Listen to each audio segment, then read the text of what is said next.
We really should have waiting parents, not waiting children. Over 100,000 children are available for adoption through the U.S. foster care system, and 27% don't have anyone, like a relative or foster parent, in the process of adopting them.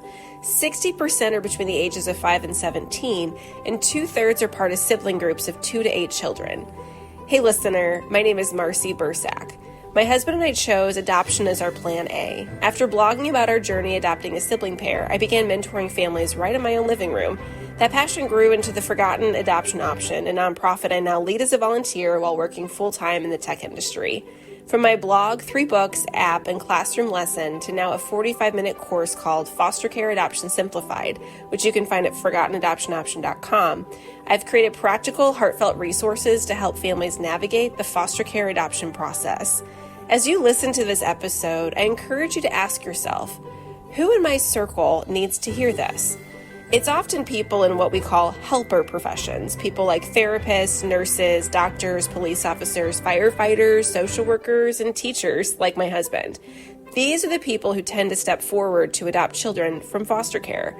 But this work isn't only about becoming an adoptive family, it's also about becoming an advocate and ally. Every waiting child deserves not just a forever family, but a community of people who champion their future. Whatever led you to this podcast, I am thrilled that you are here. My mission is simple, to help every waiting child be with their forever family. And that's exactly why I host this podcast.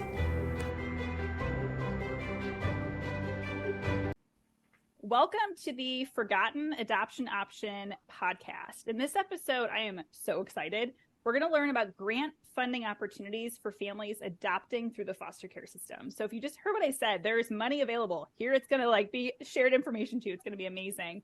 In 2022, I traveled to Washington, D.C. for the Angels in Adoption Leadership Institute, and I had the opportunity to meet with members of Congress. Since there was no one else from my state of Missouri present, I was actually paired with an honoree named Adam File from the state of Texas. So I was like, okay, I'm with Texas. This is fine. The day was incredible. Adam and his wife were lovely. We got to go travel and talk to different people there at the Capitol. And I learned that he was a board member for an organization called Gift of Adoption Fund. And as I learned about the work of the Gift of Adoption, I asked Brian what they do for families adopting through the foster care system. And forward, Adam connected me with the Gift of Adoption Fund, and that's what brings us to today's guest. So hi, Brian and Shaneetra. Hello, Marcy. Thank you so much for having us. I'm so glad to have you guys here. This is so cool. Some of us have emailed, some of us have talked in other calls. So Brian and Shaneetra work for Gift of Adoption. Brian is both the chief financial officer and the chief operating officer. So 2 really big hats. And Shaneetra serves as the chief administrative officer. So we've got some really smart and humble and energetic executives on the call, which is so neat. And I'm excited for them to share with you about their new pilot program. So we'll kind of get started before we dig into what that pilot grant is. Shaneetra, can you start off by telling everyone what exactly does the Gift of Adoption Fund do? Absolutely. Gift of Adoption closes the financial gap that can prevent or delay a child from finding permanency through adoption. We do that by funding adoption assistance grants to complete the adoptions of children in vulnerable circumstances, giving them a chance to thrive. We help with both domestic and international adoptions. Domestically, we help with both private and foster care adoptions. We also help with relative and fictive kin adoptions. We are a national organization, so we can help families adopting from anywhere in the country. Our grants range from $1,000 to $15,000 and are awarded without regard to religion, marital status, age, race, sexual orientation, or gender. Since 1996, we have helped almost 6,000 adoptions with nearly $20 million in grants. This year, we are on track to help 720 children. Woot! Exciting. That's so amazing. Okay, so rewind. You just said over the history, you've gone through how many adoptions? 6,000. And does that mean you've given away 6 grants, or some of those siblings by chance? Do you know? 6,000. So yes, in grant. So we've helped 720 children. So that's what we're on track to do this go round. We about, I would say about 2 and 5, 2 and 6 help siblings. So we do help with sibling groups. So yeah, the 6,000 is the children. Yes. So it was done through about, I want to say 5,000-ish grants. help those 6,000 children. Amazing. Because you could have a sibling group of 3 or even 4 we've had in some cases. And that's just still considered one grant, but we count the children. Yeah, that's Yes. beautiful. Well, because I know in the foster care space, some people might be thinking siblings. So yes, you Right. all do that. And yes, you do individual children. So that's Yes. so good. So curious, you guys have such an interesting backstory, Brian, Shaneetra. How did you each end up at Gift of Adoption? I can jump in first. I landed at Gift of Adoption. I had worked with our CEO previously at another nonprofit organization. She was adopting her daughter, and I learned about adoption through her process. And she got involved with the organization, introduced me to the organization. So I first actually got involved as a volunteer with our Illinois chapter. And then after a couple of years on the Illinois chapter, the organization was going through some growth. She joined the organization as the CEO, and I joined the staff team at that point. So 17 years later, still here. There's something I've heard, Brian, about like when you have a friend that goes through this, or like a family member, someone that's close to you, like you see it up close, and it sounds like you were like, I'm all in. Yeah, absolutely. It was just interesting to see her going through the process, and as you said, just learning about it, becoming connected to it, understanding the moving pieces. Yeah, all in.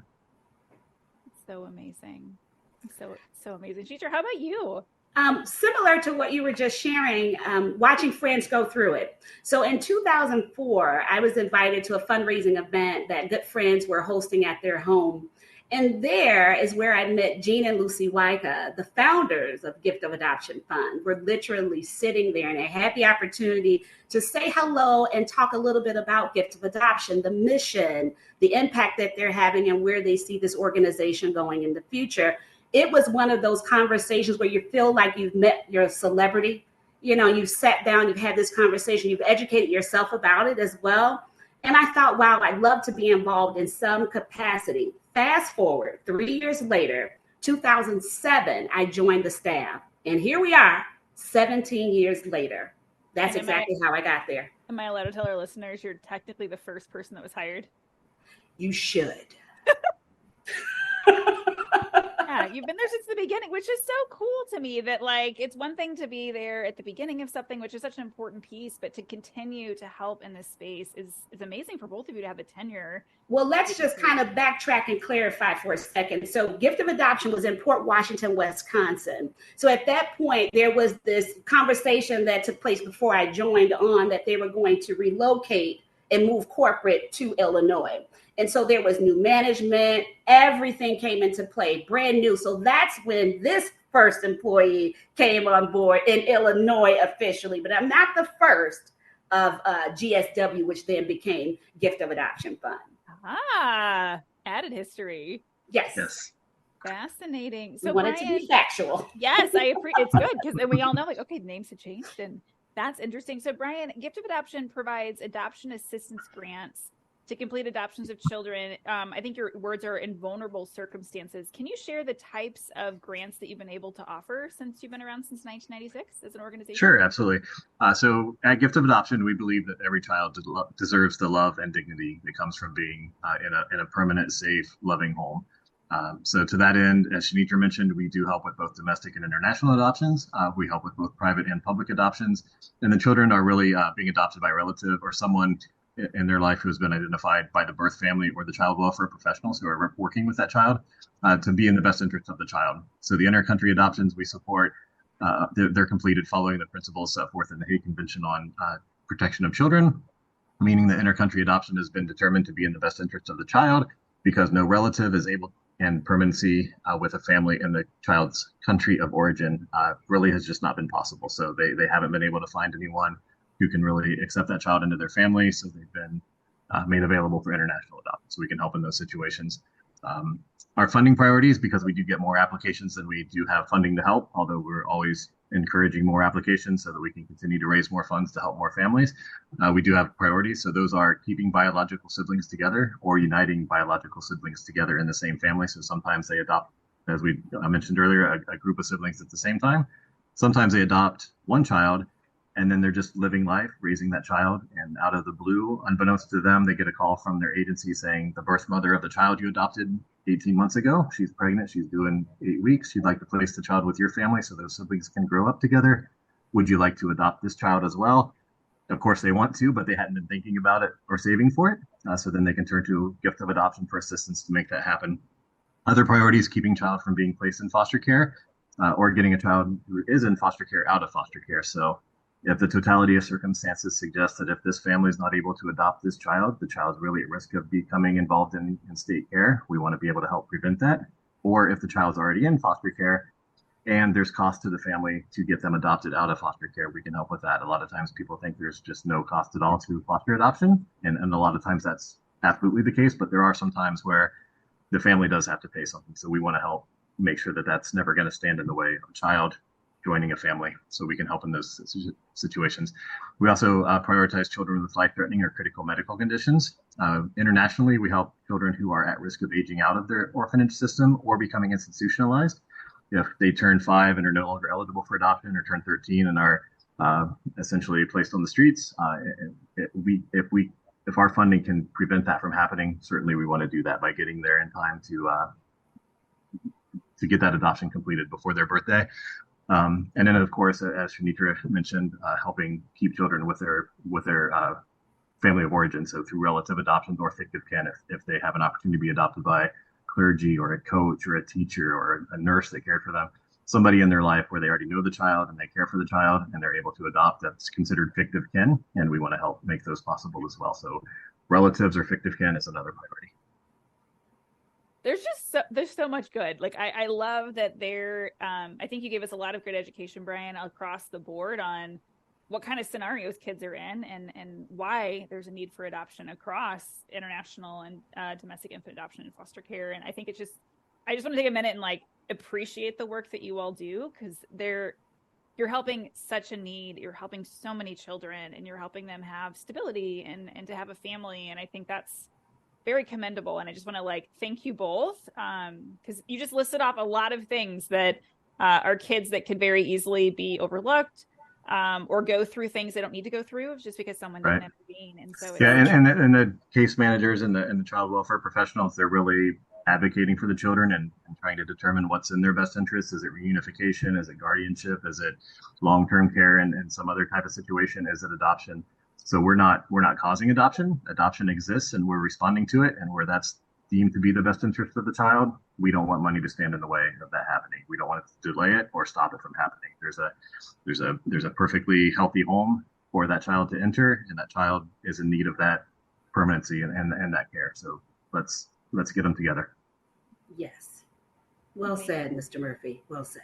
Amazing. So Shaneetra, do you want to chime in, and do you have some stories you might want to share with us? Because Brian gave us some good scenarios. I'm curious if you got maybe a few stories you can tell us about children who have been helped with your organization and are now in their forever family.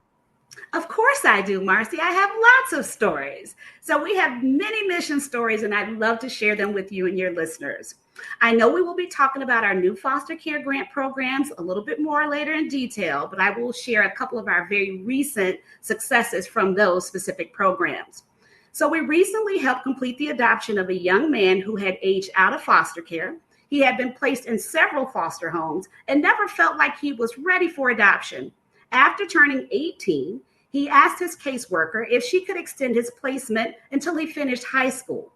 As his senior year came to a close and his bond with his foster family strengthened, he felt ready for adoption.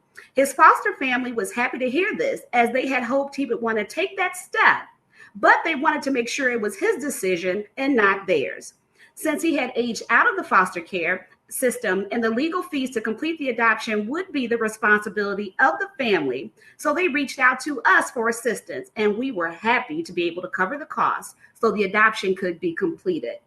Another recent example is a woman who had adopted a child from foster care in 2022. The child, who had a brother and a sister, remained in care, not yet eligible for adoption.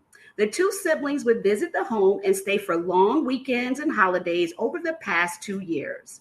With adoption as the outcome goal earlier this year, Mom wanted to adopt them both so the three siblings could remain in the same family and grow up together. In order to become licensed to adopt the two additional children, she would have to move from her 2-bedroom apartment to a 4-bedroom apartment. Her case manager reached out to us, And we are currently helping her move to a larger apartment by funding her security deposit, her first month's rent, and the movers to get her moved and settled into her new apartment. The kids were ecstatic when they learned placement would happen, followed by adoption in just a few months. I'm like over here holding back tears on both of those stories. That's there's a big man, I'm like speechless right now, because in the foster care space, right, when you age out, depending upon your state at 18 or 21 or whatever your state's age is, and you hit it straight on, Shaneetra, that often is in the middle of your senior year of high school. Yes. Right. And yes. like the system just like decides it's a birthday gift, and it's so not. And I love that you all were able to allow this. I mean, the foster family really allowed this young man to decide, and then it wasn't a penalty to him that there was going to be this financial barrier. You all were able to say you needed to really decide and know what you wanted, and we're here to celebrate that with you. And I love the other piece. It kind of wonderfully weaves into this next piece about being able to help a family kind of move into the right size home, right? Because often when you're expanding your family size, you might not be ready, especially with siblings or whatever the dynamic is. You might need more bedrooms. And so Absolutely. Those are amazing. I'm like so excited for those families. But we are too. Just like the work you all do, I just can't say it enough. The work you do is just so important. It is life changing. And so, Brian, I think it is. Yes, it is lovable. I think you had emailed me actually to kind of share this with me, but you all conducted a community needs assessment, and you identified a few areas that you wanted to help with. And so as a result, you're now offering 2 pilot programs that provide support for families adopting through the foster care system. And I would love for you to let our listeners know, like, what are these 2 programs? How can they learn more, apply, all the things? Yeah, thank you. And Shaneetra's story has touched on both of the new programs. We're really excited to have the opportunity to share these programs. We just want to get the word out because we know there's families out there. There's young adults, like the one Shaneetra mentioned, aged out, now feeling like adoption is right for them and not sure how to make that happen. And there's also families who want to adopt relatives and need something with their home and in order to become licensed and not sure how to get over that hurdle. So these programs are specifically for them.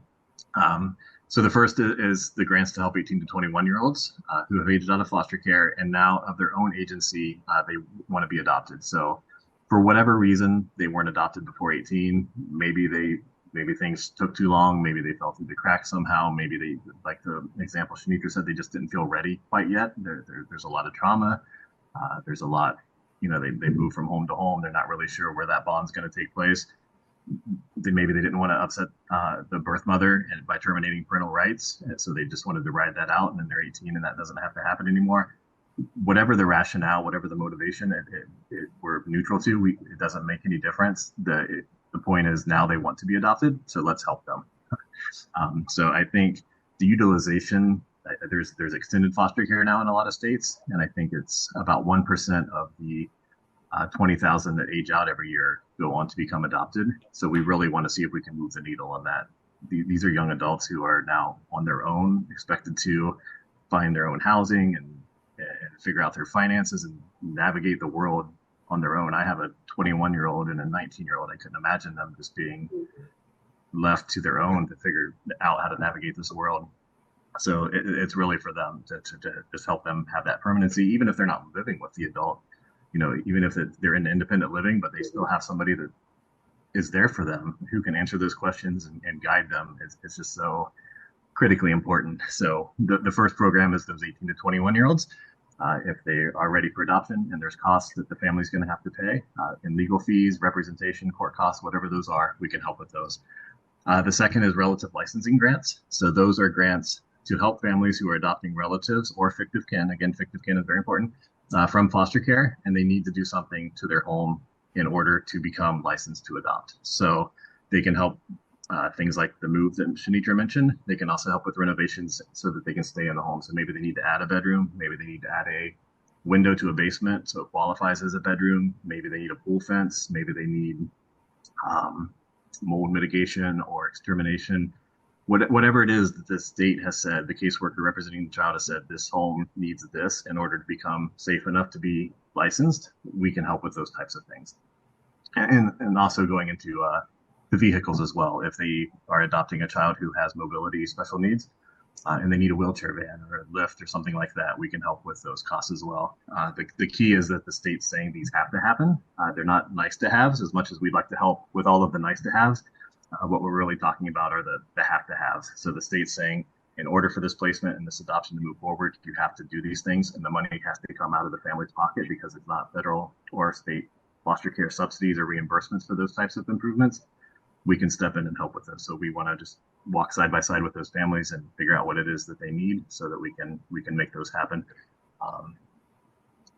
The other piece with that too, I guess I would point out, is that the family has to have overcome any other obstacles toward being licensed. They have to pass their criminal background checks and their fingerprinting and all of the other paperwork requirements. So that this renovation or this move, whatever the case is with the home, that's really the last thing that the state's saying. But for this, they would be licensed, and those children would be able to be adopted. We can help with those. So those are the new programs. I also just want to just quickly touch on, we've always helped with adoption out of foster care. As I mentioned at the outset, sometimes there's the idea that it's free and it's not going to cost the family any money. If there are costs to the family that come out of the family's pocket, they're not covered by those subsidies or reimbursements, we can help with those. Sometimes how we see those is if it's a family adopting a child from another state and they maybe need a home study in both states, but the subsidies only cover the home state, we can help with the home study in the other state because we know they've already satisfied the requirements for the one home study. If they are hiring a private attorney too, it's something we see a lot where they just want to move this along as quickly as possible. So they get their own private attorney, and that's going to cost the family because the state's not covering that. We can help with those legal fees as well so that it can be expedited and just get it done. It's not done until it's done, so let's get it done. And then we also always still help with the domestic and international adoptions that we talked about at the outset as well. So these are our new programs, but we haven't drifted away from what we've always done, which is just the domestic and international adoptions. Did I miss anything in that coverage? Shaneetra, did it? Yes, you've covered it all. So we're still tried and true with our traditional grant programs. We want your listeners to understand we still do that. That's part of the mission, but we're also diving into some uncharted territories because we want to help. There's so many pockets of children, even the young adults that we want to help. So we're branching out to do more because we have more money to do more with. So we want to do that. So spread the word. It's amazing. You all are really eliminating barriers, things that could get in the way. And to your point, Brian, they still need to be able to qualify to get licensed. But if it's something that's a financial barrier or kind of just that final thing, you're able to really help them finish the adoption, which is amazing. So Shaneetra, can you talk to our listeners about how they can get more information, how they can apply? Absolutely. So everything we've covered here today and more is found on our website. So families interested in applying or learning more about Gift of Adoption Fund should visit our website at www.giftofadoption.org. And once you are there on the home page, please click apply for a grant. And from there, you can read all about our grant program. We have a really cool frequently asked questions section. These are things that have been asked over the past probably 15 years. So you'll find a lot of helpful information there. And you can also request an application from there if you are ready to get started and submit that today. We award grants every month. There are no deadlines, so families can apply at any time they are ready. If anyone listening is interested in the two new programs Brian talked about, from 18 to 21-year-olds or the relative licensing grants, and you have questions about what Gift of Adoption could cover, please email us directly at grants, grants, at giftofadoption.org, and we can assist you with your specific situation or questions. And yes, I will answer those myself. Now we know how to get a hold of you. So you did say, just because this is worth repeating, that you select grants every month. Every month, absolutely. They are reviewed every month. We are awarding grants every single month. I kid you not. We are giving money away every month. Which is amazing, though, because so if you're someone listening and you're thinking, oh, well, I kind of need it now, it's kind of in the way. Go ahead and apply now. That's the point. Go ahead and apply now, right? Yes, apply now. Apply as soon as you think you might need assistance. We would rather have your application in our pipeline. That way, if you get the call that you have a match, if something, if you're able to move forward more quickly than you were expecting, we already have the application, so we can make a decision more quickly. I will say too, we can do special reviews. So we have a standing monthly meeting, but if there is an urgent situation where they really need to make a decision now, like the example I gave earlier with the sibling, where they may have adopted, maybe they find out, maybe the birth mother didn't have a parenting plan and she just gave birth and she said, I'm going to place this child for adoption. And I placed my previous child with his family in Missouri. Can you call and see if they'd like to adopt? And that family's just sitting at home, not expecting that phone call. But they get that call, child's already born and they need that money. They're scrambling to figure out how they're going to say yes to that. They can get an adoption application in with gift of adoption. We can move on that very quickly and make a decision so that they can say yes with confidence that they can find a way to fund it. So incredible. Okay, so for listeners, just to reiterate, right, they want to help you. Gift of Adoption wants to help. So if you have an idea, a need, a desire in your heart and want to adopt, there's that whole route. But Brian, as we close, I know there are other ways that we can get involved in your work. I see stuff all the time on LinkedIn about different, more city-based opportunities. Can you tell us about that? Absolutely. So we have, we are a national organization, but we do have chapters in 30 states across the country. So chances are your state is covered. And those are all led by volunteers. So they're 100% volunteer led. They are doing awareness building in their community. They're organizing and hosting fundraisers and attracting people to the cause. They're the feet on the ground, spreading the word about gift of adoption in those local communities. If being a part of a chapter board like that is something that anybody's interested in, they can go to our website, again, giftofadoption.org, click on chapters at the top, find your local chapter, and there's a form that you can submit to express that you're interested in becoming a part of your local chapter. We'll reach out and get you involved. And then, of course, making a donation. All of these grants are funded by private donations from individuals, foundations, and companies. We don't get government funding. This is all made possible by people who really care about this issue of children and their need for permanency. So if you're thinking about adoption and you're not quite sure if it's time for your family, or maybe it's not going to be the right thing for your family, but you still want to help a child who is in need of a family, we always say you don't have to adopt to give a child a family. Through an organization like Gift of Adoption, your support can make that possible. And the really cool thing about Gifts of Adoption is it's not just some ambiguous pot of money. We know which kid is now in a family because of your support. It's very one for one. So it's a very cool organization. Like the stories Shaneetra shared, we really are a mission of stories, and sharing those stories with the people that are making them possible is awesome, to say the least. Yeah, the work that you both are doing it is awesome and incredible. And I think you've given us great insight into how we can help both apply and to be involved, but also volunteer and help other families. And so thank you both. I know that it was probably not an easy feat to go and listen around and, hey, what are things where's the gaps? How can we help? And I am so grateful to be connected to you all. And we've done some stuff behind the scenes together, which has been so amazing. And so I hope that everyone goes and checks you out. And that we all know that there are many ways to kind of unblock any sort of adoption dream that anyone might have. So think of Gift of Adoption Fund. So thank you both so much for coming on. Thank you for having us and letting us get the word out. Absolutely. And Marcy, thank you again for providing this wonderful platform to share our mission and how we can help families. Gift of Adoption is all about removing that financial barrier. And I can't say it enough. We have money and we want to help. Listeners, please visit www.giftofadoption.org. Get started today. Thank you again, Marcy. I greatly appreciate it. And Marcy, thank you for all the work you're doing on behalf of all of these children and families. You're doing so much in this space. So thanks for your contribution to making this all possible. You know? All the hearts together. We all are helping one child at a time. And I'm often, as you probably all think of too, I'm like, man, if this was me, I would just really want someone to help. And so, yeah, we're doing it all together. It's a beautiful thing. Absolutely.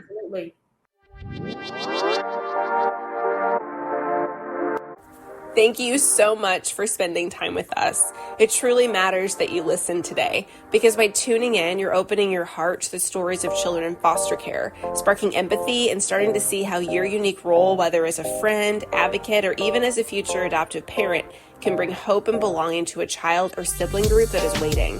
I also want to personally invite you to reach out to me to ask anything that's on your heart. I promise no judgment. You can find me on Facebook, LinkedIn, and Instagram, and I mean it when I say you can ask anything. I know it can feel awkward to ask questions publicly, and that's why I carve out time during my lunch hour and evenings while my kids and husband are at martial arts to mentor others one-on-one. Your questions matter, your curiosity matters, and most importantly, the role you are playing in helping children in foster care matters. Together, we can bring hope and belonging. Until next time, take care and keep the conversation going.